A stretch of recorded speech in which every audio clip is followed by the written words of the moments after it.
లేదు ఫార్మాసిటీ ఉంటుంది.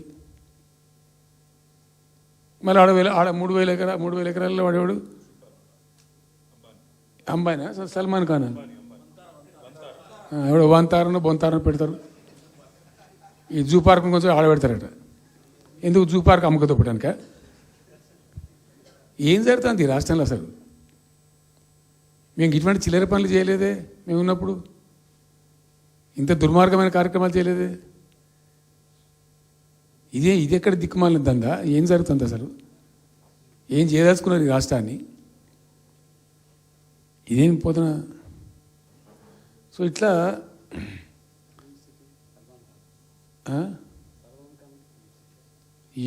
అది ఏందో నేను ఒక్కటే మాట్లాడుతున్నానండి. బిజినెస్ మీట్ పెడతాం, ఎంఓయూలు చేసుకుంటాం, ఏ ప్రభుత్వం చేయాల్సిందే. అడ్డగోలు జమాబందీ దానికి లెక్కలేని కథ అంటే ఏందన్నట్టు ఒక హైప్ క్రియేట్ చేసుడు.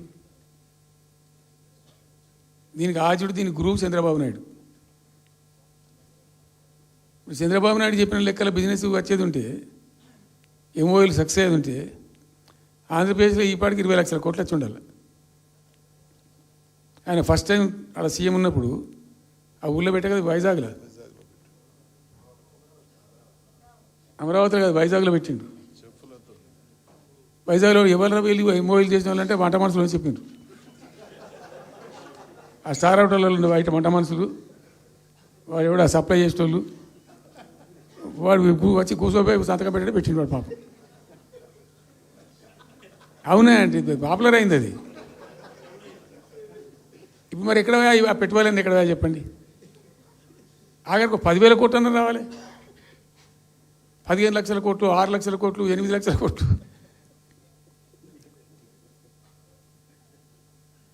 అయితే అప్పుడు తమాషా జరిగింది. ఈ భోపాల్ ముఖ్యమంత్రి, అప్పుడు నేను ముఖ్యమంత్రి ఉంటే, భోపాల్ ఆయన పేరు శివరాజ్ సింగ్ చౌహాన్, ఆయన సీఎం ఉండే. ఆయన ఆ ప్లానింగ్, అదే ఇప్పుడు నీతి ఆయోగ్ ఉంది కదా, దానిలో సబ్ కమిటీకి ఆయన చైర్మన్. నేను భోపాల్లో పెడతా బాయ్ సాబ్ జర వచ్చిపోను ఖచ్చితంగా ఊరికే బతిమాలితే ఫోన్ల మీద ఫోన్లు చేస్తే ఏం భోపాల్ లేవా మీరు చూసుకొని అంటే, లేదు సార్ నువ్వు తప్పకుండా రావాలంటే సరే అని పోయినండి.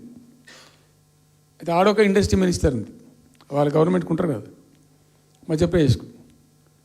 ఆమె వచ్చి నీ కొడుకు వచ్చి బాగా ఆగమాగం చేస్తానని మమ్మల్ని అంటే, ఎందుకు చేస్తాడమంటే ఆయన అదొకటితోటి మాట్లాడు ఎక్కువ చేసుకుంటుండు బాగా అంటే, నువ్వు కూడా అన్నాడు గట్టిగా చెయ్యి. ఆమె వసుంధర రాజే చెల్లెలు, ఆమె పేరు యశోధర రాజేనా ఏదో అన్నది.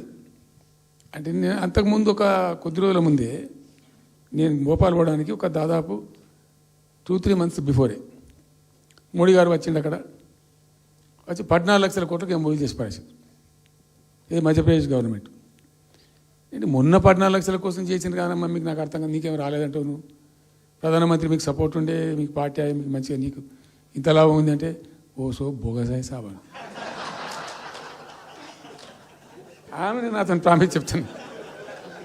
నేను ఐ వాజ్ షాక్డ్. అది వచ్చేదా పోయేదంత వాటిగా గ్యాసు అంటే, ఈ గ్యాసులు ఎవరిని మోసం చేయడానికి ఇంత వంచిస్తారా ప్రజలను? నికరంగా వస్తే పెట్టుబడులు రావాలి కదా, కనబడతాయి కదా. ఆ పెట్టుబడులు వస్తే లాభాలు జరుగుతాయి, ఉద్యోగాలు వస్తాయి, ఫ్యాక్టరీలు వస్తాయి, అడిషనల్ ఇన్కమ్ జనరేట్ అవుతుంది, స్టేట్ గవర్నమెంట్కి జిఎస్టీ పెరుగుతుంది. ఏమి లేదు, వాటిదే గ్యాసు. మొన్న వీలైతే చెప్పి 5 లక్షల,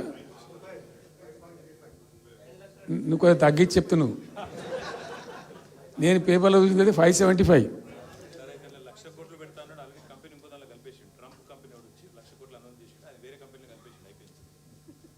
ఇట్లా ఇది ఏమి ట్రంప్ ఓడి గింపి ఇదంతా ఏం పంచాయతీ? ఇట్లా ఈ మోసాలు చేసి ప్రజలను ఎంతకాలం పంచిస్తారు?